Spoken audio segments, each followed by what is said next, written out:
Hello everyone. Welcome back to Guide Pro. In this video, I will show you how to fix voice chat not working in Roblox. So let's get started. First, join any game in Roblox. Now look at the top corner of your screen. If you see a headset icon, click on it to join voice chat. If you see a microphone icon, make sure it is not muted. Now press the Roblox icon or press Escape on your keyboard to open the menu. Go to Settings. Scroll down and find the voice chat option. Set voice chat to connected. Now check your input device and set it to your microphone.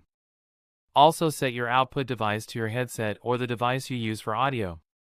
Make sure the volume is turned up so you can hear other players. Next, make sure the game you are playing supports voice chat, because not all Roblox games have this feature. If voice chat is still not working, leave the game. Now tap on More and open Settings again. Go to Account Info. You can try adding your phone number to your account. In some cases, this helps enable voice chat. Now go to Personal Settings.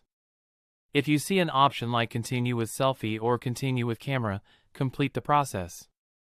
This is used for age verification. Voice chat in Roblox requires age verification, so make sure your account is verified. After completing this, go back and join a game again. Your voice chat should now be working. If this video helped you, make sure to like the video and subscribe to Guide Pro.